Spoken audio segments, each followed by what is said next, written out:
Oh, right. Welcome back, ladies and gentlemen, to Feasible Philosophy, where today I'm going to be talking about how there is no good without the bad, no bad without the good, no chaos without order. Let's just talk about it.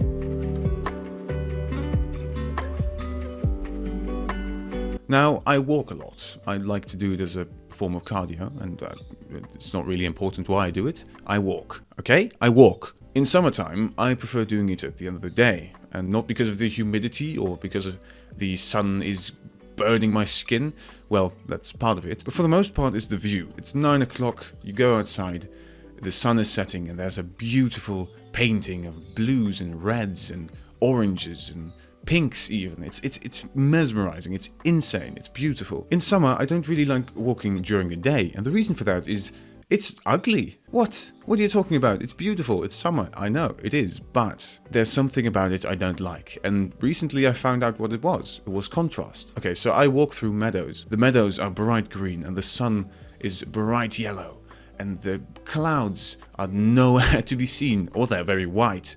And the blue of the sky is very bright blue, and it's all just very nice and happy and blech. And I'm sorry if I sound pessimistic here, but I don't know, there is no contrast. It's all bright and light and all very happy and positive. There is no contrast, so I don't really like the view. And recently I've been walking and the skies are grey. And just because the skies are grey and boring, the vibrant green of the meadows shines so much brighter. And that's contrast. There is no beautiful green without the ugly grey in the sky. When the sky is bright blue, the bright green of the meadows, meh, not that interesting. But when the sky is grey and ugly, the green becomes vibrant and really great. Oh, I love it. Contrast. Now, too much of one thing can become a reason for something else to show up. Think of a child who's very carefully attended to. He gets all the attention, but he has lots of rules. Make your homework. Don't go outside before you make your homework. Make your homework. He must follow a million rules because their parents want to create an orderly child. But do you create an orderly young man?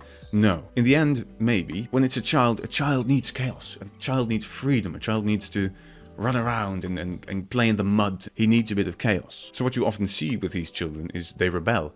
They become chaotic. They look for the chaos because there's so much order in their house. Jordan B. Peterson gives another nice example in one of his books. There are two households. One is very chaotic. Stuff is everywhere. Dirty dishes in the sink. The couch is torn up. Everything is broken and weird, and there's no order in the house. At some point you'll want to create some order or go to your work where there is order because there's so much chaos in the house. There's another household, but everything is super orderly there. Everything is constantly clean. The tiniest little fold in the carpet will ruin everything. There is plastic on the couches. This is what he says. There's plastic on the couch. Why? Because otherwise the couch will get dirty and there will be chaos. What? If I would live in such a household, I would get sick. I'd go to the supermarket, I'd buy myself a can of mushroom soup, and I'd just...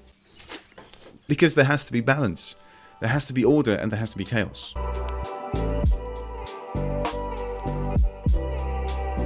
Now, there is not one without the other. This is the point I'm trying to get to. That's contrast, that's balance, chaos and order. I'll talk a bit more about chaos and order in the next video because this is only part of it. But this is the easiest part, and this is feasible philosophy, so there you go. Now, of course, you would not want to live in a fiery pit where every day is hell and suffering. That's only bad. On the other hand, would you like to live in Candyland where everything is nice and bright and everything is good and you eat candy all day? How boring would life be when everything is good? The point is this, you need both. Without bad days, the good ones wouldn't feel so good. Without having dinner at home, the restaurant wouldn't seem so great. Without making mistakes, we wouldn't learn. Never. Without chaos, we wouldn't appreciate order, and without order, we wouldn't love chaos. It's the balance between them that gives life meaning and depth. You need both of them. You need chaos and order. You need balance. You need contrast. Think about the times in your life where you felt truly happy, successful, at peace. They came after times where you were struggling, where you were hard-working, where you were